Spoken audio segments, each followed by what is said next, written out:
Okay, Miss Coco, are you ready? Last but not least, we have Coco for her week 3 video recap. Are you ready to play, Coco? What do you think? Are you ready? All right. Yeah. So we're gonna start this week by getting the puppies dressed in their harness right away. I have her harness here ready to go with leash already attached.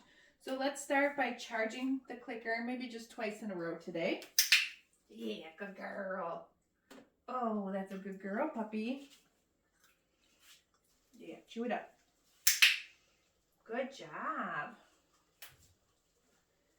So we're going to introduce our puppies to the leash this week. I've got the extra small harness for Coco. I think this should fit her well.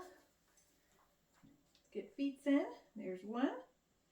Yeah, there's the other one. Oh, good girl. Perfect. And let's get this snapped together. I don't want to snap your ear in there. Oh, those floppy ears. There we go. And we're going to set her down on the ground, and we're just going to let her drag the leash around for a minute here while we play the flying cookie game, okay? So we did this one last week. Go get it. Coco. Yeah, good girl. Ready? Get it. Coco. Woo, that's a good puppy. Okay, get it. Coco. Wow, such a good baby. All right, so she's pretty unfazed by dragging the leash.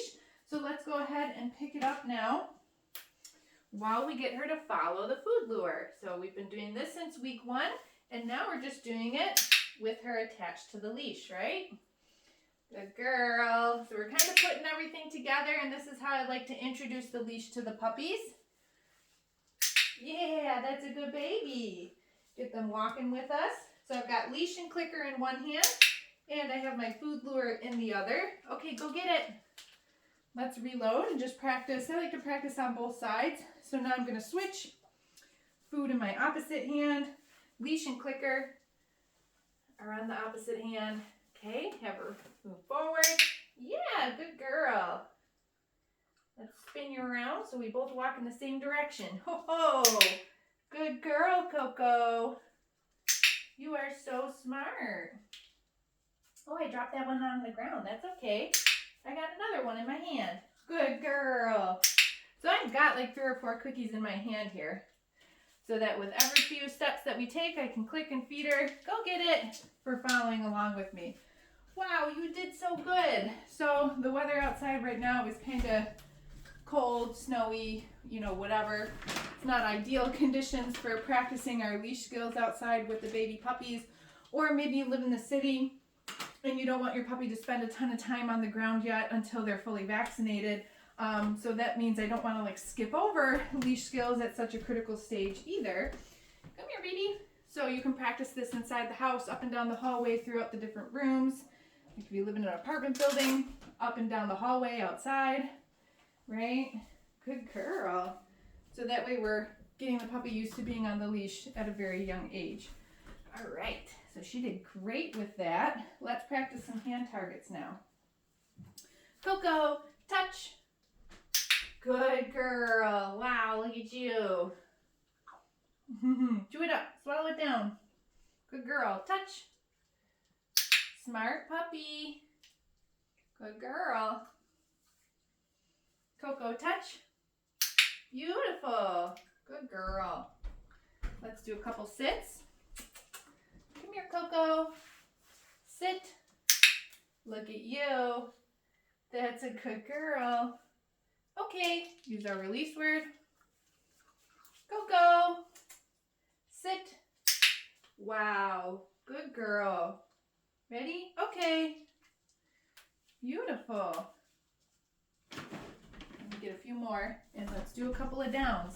Coco. Sit. Down. Good girl. Very good girl. Okay, use our release word.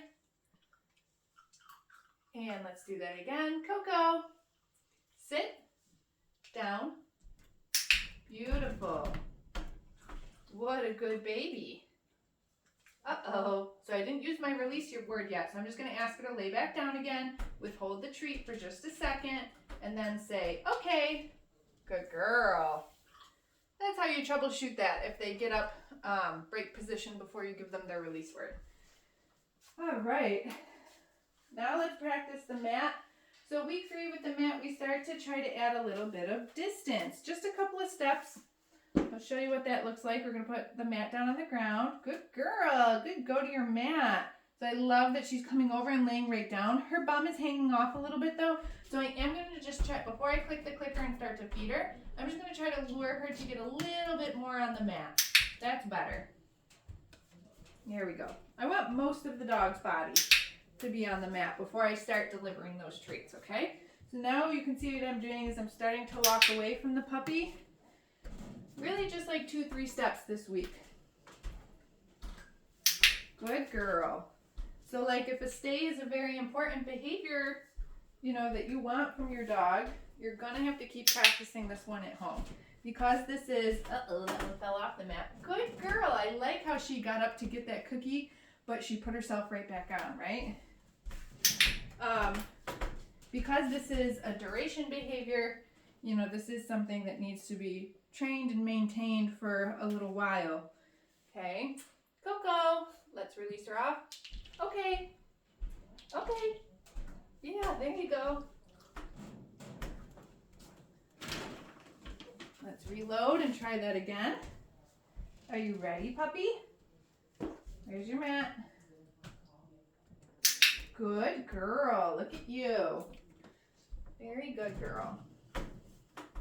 Starting to walk away from the dog, marking and returning to feed on the mat.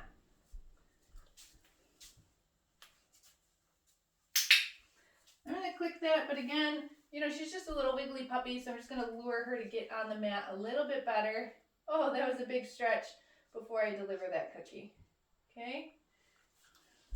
She's doing the little sploot where her back legs are sticking out. Good girl, Coco. Perfect. Oh my God, you're like a little frog right now. Good girl. Very nice job. Okay, so you could start to apply this behavior at home for different things. One of the things that I'll start to use it for right away is like when we're eating. I like the dogs to lay on their mats or their beds so they're not like begging, right? Okay, so I'll start by just setting that mat down right next to me, wherever it is that I'm eating, at the table or wherever. And I'll probably have like a little bowl of the dog's food or whatever it is that you're using for treats. And I'll put them on their mat periodically as I'm eating. I'll just reach into their bowl and deliver a piece of food for them holding the mat. I'm not using the clicker for it anymore at that point. And just as the dog starts to mature, you can just start to move the mat further and further away from you. Okay? All right, so let's work on a little bit of the crate now. See if she wants to do this one. Let me get my clicker. All right, Coco. Kennel.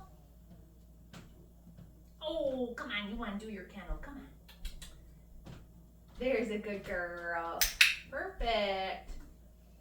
Okay, so just like last week, we'll click for going in.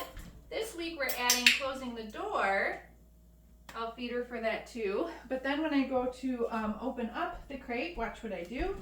I'm gonna open up the door, click and feed her for staying inside until I say, okay, and toss that release cookie.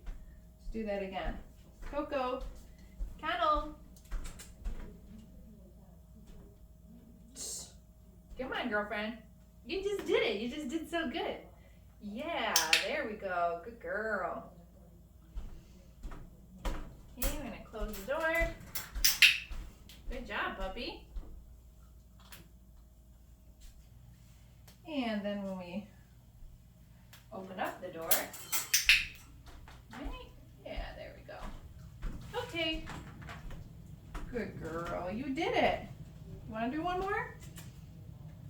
Come on. Don't want you to get full either. Kennel. Good job.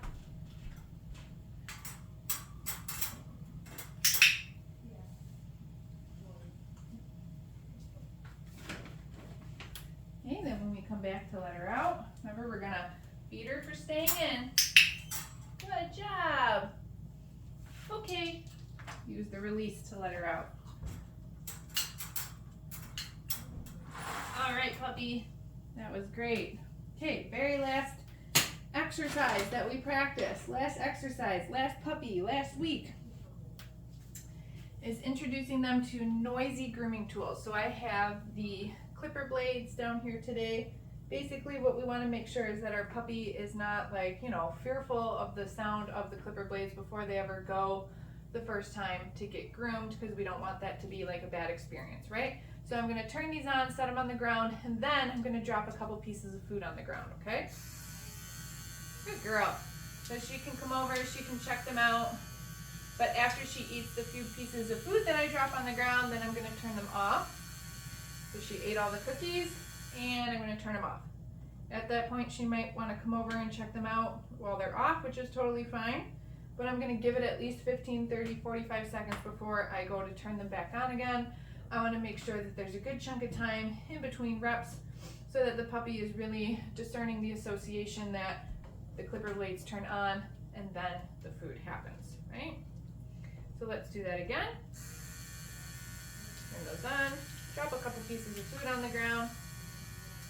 She's interested in the clipper blades. She's not acting afraid of them at all. That's awesome.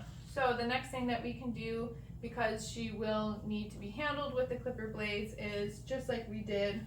Where'd you go? Oh, you want to snip them again? Just like we did with the nail clippers last week. You can pet her with them. Yes, good puppy. Yes, what a good girl. And if she's fine with that, then we can kind of pair everything together. So now I'll turn them on. Yes. Good girl. Okay, go get it. So again, we just want to make sure that we sort of maintain this comfortability with the grooming tool that makes a noise. You know, I'll do this with the puppy, even if they're not afraid of it at all, just like how Coco was. I'll do it with them at least once a week to make sure that I'm maintaining that comfortability and nothing is changing as the puppy moves through, you know, their life stages of puppyhood, adolescence, all that stuff, right? Okay. So if you don't have the clipper blades at home, you don't have to like rush out and buy a pair if you don't plan on grooming the puppy yourself. If you're going to take them to a groomer, that's totally fine, but you can use anything that sort of makes that buzzing noise. If you have anything that makes a buzzing noise like that, I have used an electric toothbrush in the past. If it is a toothbrush that you use, you can put it like in a little plastic baggie or something to make sure you're not rubbing that on your puppy or having it roll all over the ground before you got to brush your teeth again. But you can just get like creative like that, right? All right, well, Coco did fantastic for her 3-week training series. Make sure you got your Zoom lesson booked. We'll see you for that. If you have any questions, just shoot us an email.